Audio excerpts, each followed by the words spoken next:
Hello everyone, welcome to the SL academy YouTube channel. स्वागत है बेटा आपका एक और न्यू शानदार जानदार सी क्लास के अंदर। इस क्लास में बेटा हम लोग अपना बचा हुआ औसत का चैप्टर आज क्लोज कर देंगे बेटा। ये लास्ट क्लास होगी औसत की।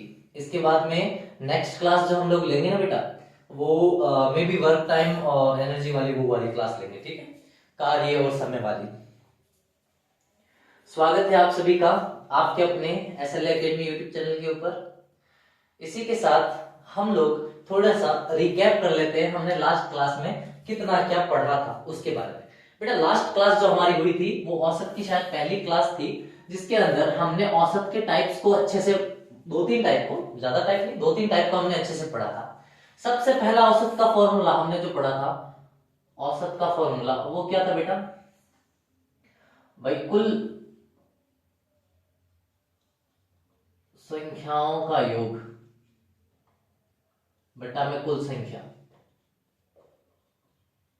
एक तो हमने औसत ये पढ़ा था, दूसरा हमने औसत क्या पढ़ा था सर? एक हमने औसत पढ़ लिया सर कि प्रथम संख्या, प्रथम अंक प्लस अंतिम अंक, अंतिम अंक और बटा में 2, ये हमने पढ़ लिया था। इसी के साथ साथ में हमने बात करी थी कि अगर हम लोग सम संख्याओं की बात करें, यदि सम संख्याओं का आपको औसत देते, सम के लिए सम संख्या दी हो, सम संख्याओं के लिए हम लोग क्या करते हैं सर? n+1/2 करते हैं। और विषम संख्याओं के लिए हम लोग क्या करते हैं सर? विषम संख्या के लिए, सॉरी, सम संख्या के लिए n+1 करते हैं और विषम संख्या के लिए n करते हैं। यहां तक की बात हमने कर ली थी। इनके कुछ कुछ हम लोगों ने एग्जाम्पल पढ़ लिए थे बेटा। पढ़ लिए थे कि नहीं पढ़ लिए थे?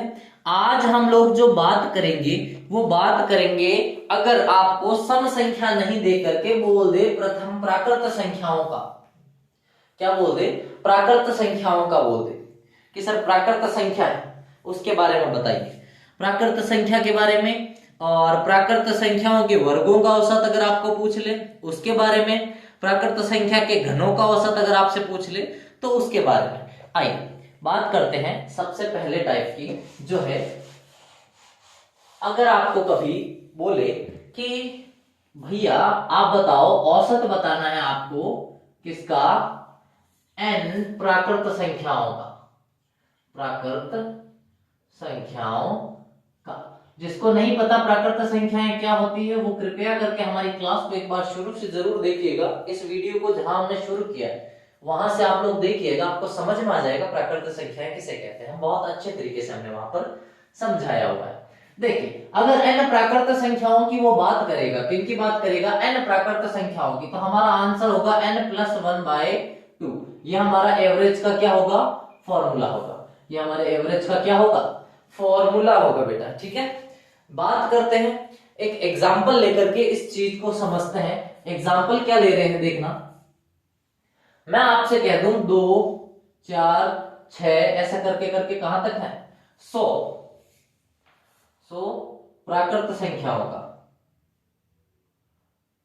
100 प्राकृत संख्याओं का औसत ज्ञात करो। याद रखना हमारी सीरीज शुरू हो रही है 2, 4, 6 से, और वो 100 पर रुक नहीं रही है। 100 तक उसमें पद हैं। कितने पद हैं? 100 तक। यहां बच्चे कंफ्यूज हो जाते हैं। आप लोगों ने 10th क्लास में चैप्टर पढ़ा होगा समांतर श्रेणी, वहां पर भी ये सेम कंफ्यूजन आता है। वहां पर भी ऐसे लिखा होता है 2, 4, 6 ऐसे डैश डैश करके 100। कुछ बच्चे सोचते हैं कि सर 2 से शुरू हुआ 100 पे खत्म हो गया। नहीं, ये इसका पहला पद है, ये इसका दूसरा पद है, ये इसका तीसरा पद है। यहां से शुरू हुई थी हमारी समांतर श्रेणी और कहां तक चल रही है? 100 पदों तक। मतलब जब तक हम लोग ऐसा करते करते 100 तक ना पहुंच जाए, जब तक हम 100 नंबर ना लिख ले, वहां तक हमको इसको चलाना है, ठीक है। आइएगा बात करते हैं साहब, n कितना है सर? 100 है, यानी n कितना है हमारे पास में? 100 है। एवरेज का फॉर्मूला डायरेक्ट अप्लाई करेंगे। 100 n की जगह पर आ गया 100, 100 + 1 बटा में 2, तो 100 + 1 101, 101 के बटा में 2, 101 का आधा कितना होता है? 50.5। तो ये इसका एवरेज हो गया 50.5। वरना हम इन सबको लिखते, देन इन सबको जोड़ते, उसके बाद में जितने पद हैं 100 हैं तो 100 का भाग देते, तब जाकर के हमारे पास में ये आंसर आता। दैट मीन्स इन सारी संख्याओं का सम ये होता और इसमें हम लोग किसका डिवाइड दे रहे होते, 100 का डिवाइड दे रहे होते। जब हम इनका 100 का डिवाइड देते तो ये 50.5 आ जाता हमारे पास में। ठीक है, और हमारा ये जो मेथड है उससे हमारे पास में डायरेक्ट आंसर आ गया इसका कि सर ये इसका आंसर होगा बिना किसी गलती के आ गया। आई बात समझ में? इस इतनी सी बात को आप समझे या नहीं समझे, बस इतना सा मेरे को बता दीजिए बच्चा। इतनी सी बात को आप समझे या नहीं समझे, इतना सा मेरे को समझा दीजिएगा। उसके बाद में चलते हैं हम लोग आगे चलते हैं बेटा। उसके बाद में एक अच्छा सा एग्जाम्पल उठाते हैं और आगे बढ़ते हैं। चलिएगा, बढ़ते हैं आगे। ये हो गया एक मेथड अलग सा। एक मेथड और बात कर लेते हैं। अब आपने सम संख्याएं दे दी, औसत है सॉरी प्राकृत संख्याओं का। अब अगर मैं यहां लिख दूं औसत n प्राकृत संख्याओं के वर्गों का निकालो साहब, किनका निकालो? n प्राकृत संख्याओं के वर्गों का औसत निकालिए। तो आप लोग कैसे करेंगे वो समझा दीजिए मुझे जरा फटाफट से। अगर किसी बच्चे को पता है तो वो मुझे बता सकता है n प्राकृत संख्याओं के वर्गों का औसत निकालने का फॉर्मूला क्या होता है। आइए बात करते हैं। फॉर्मूला होता है बेटा average equals to n plus 1 2n plus 1 upon में 6। n plus 1 2n plus 1 upon में 6। आइए फॉर्मूला अप्लाई करके देखते हैं। अगर मैं आपसे क्वेश्चन ये कहूं कि प्रथम 5 प्राकृत संख्याओं के वर्गों का औसत ज्ञात करो। वर्गों का औसत ज्ञात करो। आइएगा फॉर्मूले के हिसाब से बात करते हैं। 5 तो n की जगह हमारे पास क्या आ जाएगा, 5 आ जाएगा। तो ये 5 प्लस 1 कोष्टक में 10 प्लस सॉरी पूरा लिख दो 2 कोष्टक 5 प्लस में 1 होल अपॉन में 6 है। आप देख रहे हैं ये हो गया 6, ये हो गया 11 अपॉन में 6। तो 6 से 6 कट गया, हमारे पास में आंसर कितना बचा? 11 बचा। आंसर कितना बचा? 11 बचा।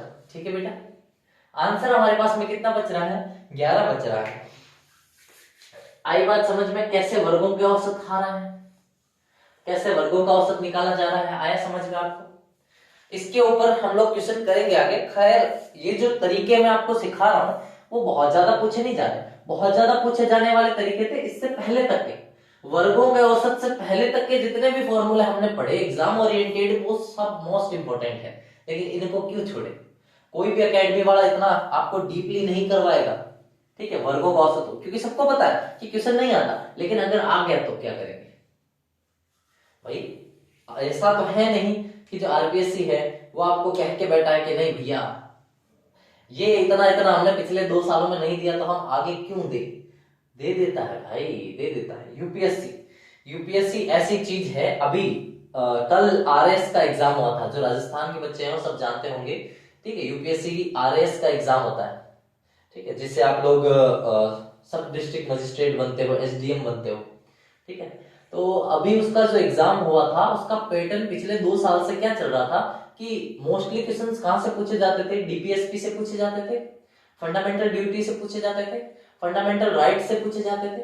उसके अलावा राष्ट्रपति से आ गया, ठीक है, राज्यपाल से आ गए, विधानसभा से आ गए, लोकसभा से आ गए। ठीक है, ऐसे करके इन पोर्शन से क्वेश्चन बहुत ज्यादा पूछे जाते थे। इस बार सारे बच्चे वही तैयार करके गए थे कि सर 2 साल से यही आ रहा है, इस बार भी यही आएगा। लेकिन इस बार उन्होंने बाजी पलट दी सर, बाजी को पूरा घुमा दिया। घुमाया किस हिसाब से? उन्होंने जो फंडामेंटल राइट्स हैं, डीपीएसपी हैं और फंडामेंटल ड्यूटीज हैं, इनमें से तो क्वेश्चन पूछ लिए क्लॉज में से। जैसे मान लो मैं आपसे कहूं कि सर फंडामेंटल राइट्स है, आर्टिकल 21 है, ठीक है, राइट टू एजुकेशन वगैरह ये सारे हैं। तो इनके अंदर छोटे छोटे सब क्लॉज बनाए गए हैं जो बाद में संविधान जैसे जैसे अमेंड हुआ उसके साथ में उसको जोड़ा गया। ठीक है, जैसे कि हमारे पास में एक आपने सुना होगा बाल श्रम वाला अधिकार है हमारे पास में, कि छोटे बच्चों से आप काम नहीं करवा सकते कहीं पे भी। तो वो संविधान की इनिशियल संविधान में नहीं था, बाद में जोड़ा गया था। ठीक है, तो वो अमेंडमेंट करके ना उसको जोड़ा गया, तो उसको आर्टिकल के फॉर्म में नहीं रख सकते ना।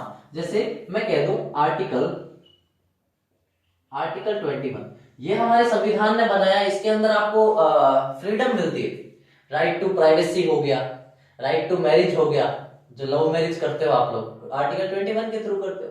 ठीक है, अगर इसके अंदर सरकार ने कोई परिवर्तन किया और उस एक नई लाइन जोड़ी, तो उसको फिर आर्टिकल 21 नहीं बोल करके क्या बोलते हैं, आर्टिकल 21A, आर्टिकल 21B। ये ए बी सी क्या है, ये क्लॉज है, और इस बार सारे मेन क्वेश्चन पूछे गए थे ना, क्लॉज से पूछे गए थे। इसके अलावा राष्ट्रपति, राज्यपाल, ठीक है, ये इनसे किसी से क्वेश्चन नहीं पूछा, और इसके अलावा उन्होंने बाजी वहां पलट दी कि सर हम लोग हर बार यहीं से पूछ रहे हैं, बच्चे सब तैयार होके आए हैं, तो क्यों ना एक काम करें, इस बार उन्होंने उपराष्ट्रपति का पूछ लिया। राष्ट्रपति का हर साल पूछ रहे हैं, उपराष्ट्रपति का पूछ लिया। ठीक है, सीजीआई का हर बार पूछ रहे हैं, इस बार कैग का पूछ लिया। तो ऐसे करके इन्होंने ना बाजी पलट दी, बोला हर बार हम लोग CGI chief justice of India से पूछ रहे हैं। ठीक है, इस बार उन्होंने इलेक्शन कमिश्नर से क्वेश्चन पूछ ली। मैथ्स तो बहुत इजी आई थी, मैथ्स तो इतनी कुछ टफ आई नहीं थी। ठीक है, मैथ्स का मैंने पेपर देखा, बहुत इजी था, आराम से कर सकते थे आप, चलेगा। हाँ, होंगे होंगे कुछ साथी हमारे ऐसे भी आएंगे जो थोड़ा लेट हमें ज्वाइन करेंगे कि सर अब हम लोग थक गए, आरएस की तैयारी कर ली, आईएएस की तैयारी कर ली, कुछ नहीं हुआ, अब हम लोग वापस से चतुर्थ श्रेणी और पटवार और इन्हीं की तरफ मुंह कर रहे हैं। ऐसे भी हमारे पास खूब सारे बच्चे आएंगे। चलिए अब करते हैं घनों का योग। घन समझते हो सारे के सारे, यानी क्यूब्स, नंबर की क्यूब्स आपसे पूछ लेगा, तो इसके लिए भी एक अलग से फॉर्मूला है, और सर वो फॉर्मूला क्या है, एन कोष्टक एवरेज का फॉर्मूला, एन कोष्टक n प्लस 1 अपॉन में सॉरी n प्लस 1 अपॉन में 2 whole power 2, n plus 1 upon में 2 होल पावर 2, ये फॉर्मूला है। और क्वेश्चन भी इससे कैसे आएगा, सेम अभी हमने किया था, प्रथम 6 प्राकृत संख्याओं के वर्गों का औसत ज्ञात करो, सॉरी नॉट वर्गों, इट्स घनों का औसत। अब कैसे घन सर, ऐसे 1 की पावर 3, 2 की पावर 3, ये इनको क्यूब्स को बोलते हैं घन। ठीक है, क्यूब्स को बोलते हैं घन। एक second, let me check video. ठीक है, वीडियो क्लियर है। लास्ट टाइम ऐसा हो गया था बेटा कि मैंने कंप्लीट वीडियो बना दिया और उसके बाद में मुझे पता चला कि यार वीडियो तो एट द एंड ब्लर हो गया, और वो एंड में ही जाके सही हुआ था, तब तक सही भी नहीं हुआ था। ठीक है, तो ऐसी कोई शिकायत ना आ जाए, इसके चक्कर में मेरे को इसका ऑटो फोकस कैमरे का बंद करना पड़ेगा, और मुझे नहीं पता कहाँ से हो रहा है, तो मेरे को चेक करना पड़ेगा थोड़ा सा कि ऑटो फोकस कहाँ से होता है। फिलहाल मैं इसको मैन्युअली फोकस कर रहा हूँ, बस ठीक से काम करे वो। देखिएगा, एग्जाम्पल के हिसाब से हम लोगों ने जो लिया है कि 6 इस बार हमें प्रथम प्राकृत संख्याएं दी है, तो एवरेज के फॉर्मूले में n की जगह पर 6 रखना है, 6 प्लस का 1 अपॉन में 2 होल पावर। बेटा इससे ये कट गया 3 टाइम्स, तो ये 3 कोष्टक 7 हो गया, और इसकी पावर कितने हो गया, 2 हो गया। बेटा 7 3 21, 21 हो गया। 21 की पावर 2 कितना होता है, 21 की पावर 2 होता है 441, तो इनका एवरेज कितना निकल के आ जाएगा, 441 निकल के आ जाएगा। ठीक है, ये थी छोटी छोटी सी कुछ बातें जो हमें एवरेज से रिलेटेड सीखनी थी, वो हमने यहाँ सारी की सारी सीख ली, जितने फॉर्मूलाज आपको एवरेज में पढ़ने थे। अब हम लोग करते हैं कुछ ऐसे क्वेश्चंस जो आपको सीखने जरूरी है, वो सीखोगे तभी आप लोग सीख पाओगे कि किसी क्वेश्चन को अटेम्प्ट करने के लिए सबसे बेस्ट वे क्या होता है। ठीक है, चलिए आज आपके औसत का चैप्टर खत्म हो जाएगा, हमारे औसत की वीडियो लास्ट है। ठीक है, औसत की हमारी वीडियो लास्ट होने वाली है बेटा। चलिए क्वेश्चंस उठा लेते हैं बुक में से कुछ।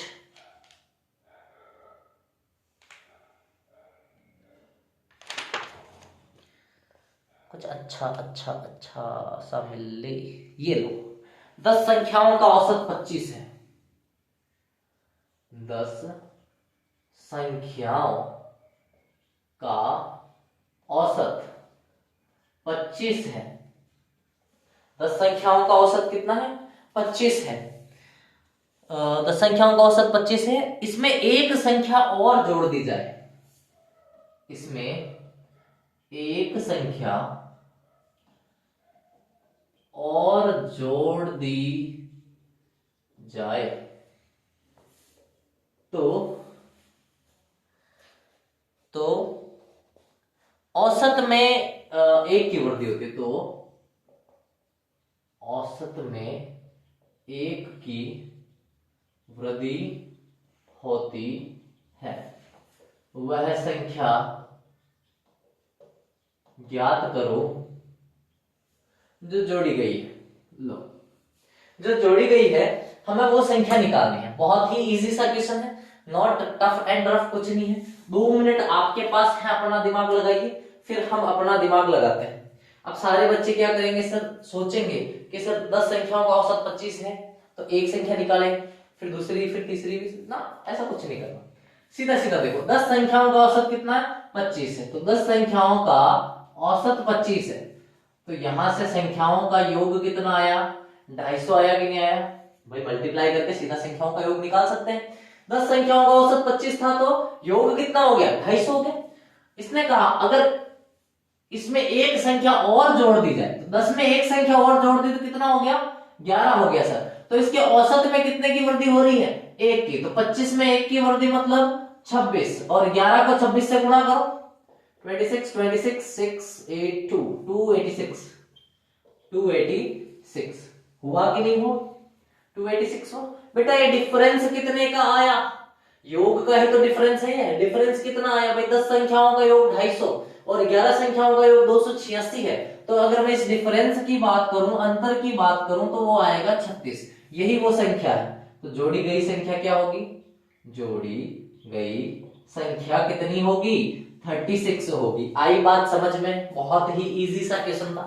देखने में आपको टफ लग रहा होगा कि सर इसकी लैंग्वेज बड़ी टफ है, ठीक है। ऐसे क्वेश्चंस बेटा आपको मैं बता दूं, जो परसेंटेज वाले सवाल आएंगे ना, और जो ये औसत वाले सवाल हैं, इनकी लैंग्वेज मराती है आदमी को। लैंग्वेज अगर समझ में आ गई तो क्वेश्चन तो चुटकियों के हैं। अगर आपने लैंग्वेज कर ली तो क्वेश्चन चुटकियों के हैं बेटा।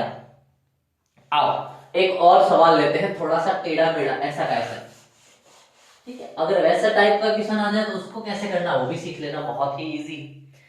देखो बेटा क्वेश्चन कह रहा है ए व बी का औसत कितना है? ए व बी का औसत दिया हुआ है आपको, सॉरी औसत भार, नॉट औसत, औसत भार दिया हुआ है 40 केजी। बी व सी का औसत भार दिया हुआ है आपको, औसत भार कितना दिया हुआ है? बी व सी का औसत भार 50 केजी। कितना केजी? 50 केजी। और सी व ए का औसत भार आपको दिया है, औसत भार आपको दिया है कितना केजी दिया है साहब? 60 केजी दिया है। कितना केजी दिया है? 60 केजी दिया है। 60 केजी दिया है, ठीक है। हमें क्या करना है? ए का भार निकालना है, ए का भार ज्ञात करना है। आइए ए का भार ज्ञात करते हैं। अभी जैसे किया था बेटा, ये 40 कितनी संख्याओं का औसत है? ए और बी कितनी संख्याओं का? 2 का। यानी मैं कह सकता हूं ए और बी का अगर मैं योग निकालने बैठूंगा तो वो क्या हो जाएगा? 40 गुना 2 यानी कि 80 हो जाएगा कि नहीं हो जाएगा? अभी हमने किया था ए और बी का योग कितना? 40 गुना 2 कितना हुआ? 80 हुआ। बी और सी का अगर मैं योग निकालूंगा, यहां से मैं आंसर कर रहा हूं, ठीक है। बी और सी का अगर मैं योग निकालूंगा तो वो 50 गुना 2 यानी कि 100 केजी हो जाएगा, हो जाएगा। और ए और सी का अगर मैं निकालूंगा तो वो कितना हो जाएगा? 60 इंटू 2, टोटल कितना हो गया? 120 हो गया। बेटा कुल भार कितना है? कुल भार कितना है यहाँ भाई? 100, 80 और 120 हो गया 300, 300 केजी कुल भार। और अगर मैं इनको जोड़ू, इधर वालों को, इनको अगर मैं जोड़ू बेटा, तो ये कितना हो रहा है? ए और ए 2 ए, बी और बी 2 बी, और सी 2 बी, यानी 2 सी, सॉरी 2 कॉमन आ रहा है, ए प्लस बी प्लस सी में आ रहा है कि नहीं आ रहा? अगर ये सब बराबर है एक दूसरे के, ये इसके बराबर है, तो दैट मीन्स ये 2 यहाँ गुणा में है, उधर किस में चला जाएगा, भाग में। a प्लस बी प्लस सी की वैल्यू किसके बराबर आएगी, 300/2 के, यानी 150 के बराबर आएगी। यहां देखिएगा हमारे पास अब तक a प्लस बी प्लस सी का मान कितना आ गया, 150 आ गया। कितना आ गया, 150। अरे बेटा हमें किसका मान निकालना है, हमें तो a का निकालना है, यानी इस a में से क्या घटा दो, ये b और c घटा दो। बेटा b और c का टोटल वेट कितना है, 100 केजी। b और c का टोटल वेट कितना है, 100 केजी है। तो a प्लस 100 कितना हो गया, 150 के बराबर। ये 100 यहाँ प्लस का है, उधर जाएगा तो माइनस का हो जाएगा, तो 150 में से 100 गया, तो a की वैल्यू 50 केजी। a की वैल्यू कितनी, 50 केजी। ठीक है, इजी था, बहुत इजी था। अब आप कहोगे सर यहां तो आपने बोला ए और बी दोनों का औसत भार कितना है, 40 केजी है, और यहाँ ए का अकेले का 50 केजी। तो बेटा यहाँ औसत भार लिखा हुआ है और यहाँ हमें केवल भार निकालना था। औसत मतलब कोई दो संख्या थी तो दोनों को जोड़ा, 2 का भाग दिया, तब औसत आता है। आता है कि नहीं आता? तो हो सकता है साहब दोनों को जोड़ा था और फिर हमारे पास में 2 का भाग दिया था। एक 50 केजी है तो दूसरा 30 केजी आया होगा, 50 और 30 को जोड़ा तो 2 का भाग दिया तो 40 आया। है कि नहीं बात समझ में? इतनी सी बात हुई क्लियर आपको? इतनी सी बात हुई क्लियर आपको? चलिएगा, वेरी गुड। फोकस। चलिएगा, मे बी अब काफी बेटर दिख रहा होगा इसमें से, मेरे को तो बेटर दिख रहा है अभी। हाँ हाँ जी, अभी बेटर है। चलिए शुरू करते हैं, नेक्स्ट क्वेश्चन की तरफ बढ़ते हैं बेटा।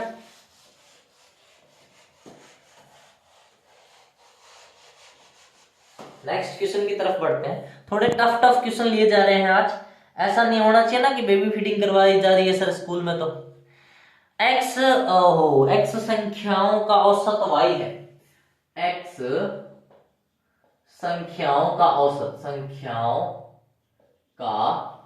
औसत कितना है, y है, तथा y संख्याओं का औसत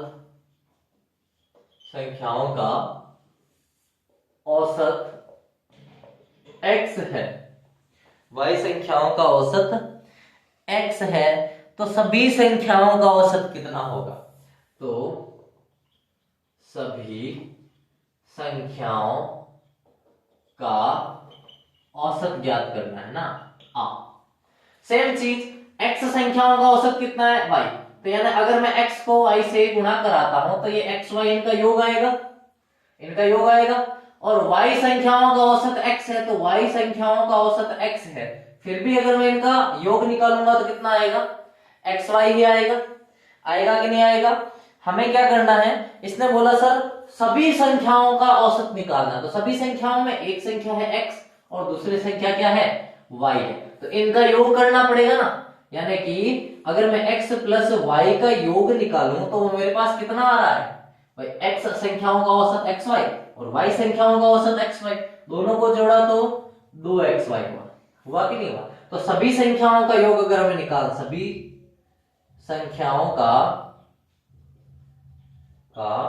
औसत अगर कभी पूछ ले तो हमें जो इनका योग होता है ना उसमें दोनों संख्याएं जोड़ के भाग दे देना है।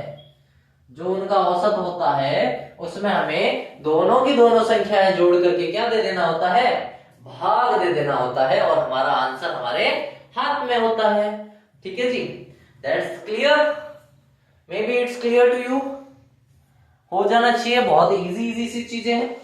और ले लेते हैं एक दो क्वेश्चन लास्ट, उसके बाद में करते हैं वाइंड अप अपना सेशन आज का।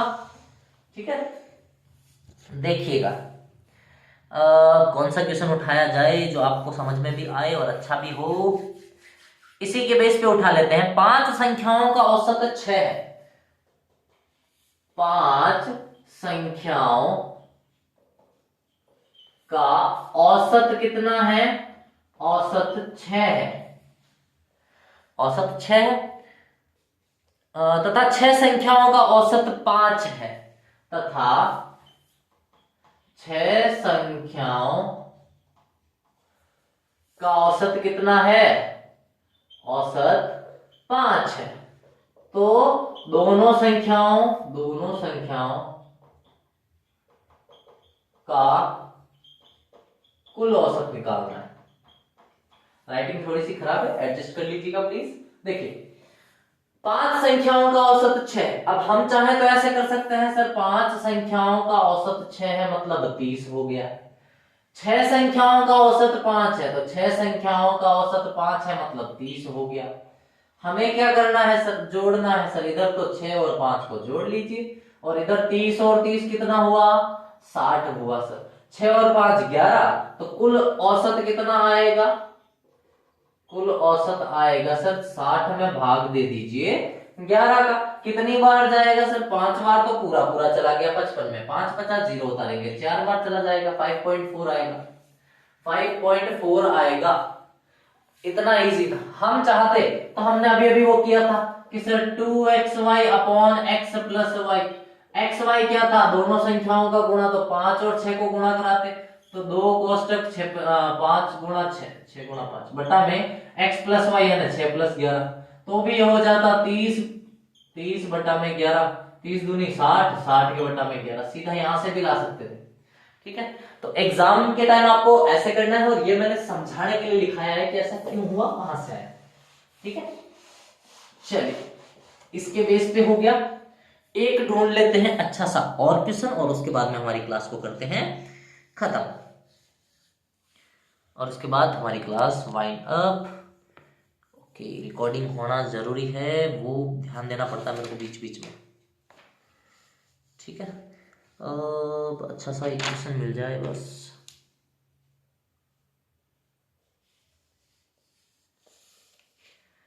सब लल्लू पंजू से सवाल है। अच्छा सवाल, अच्छा सवाल, अच्छा अच्छा।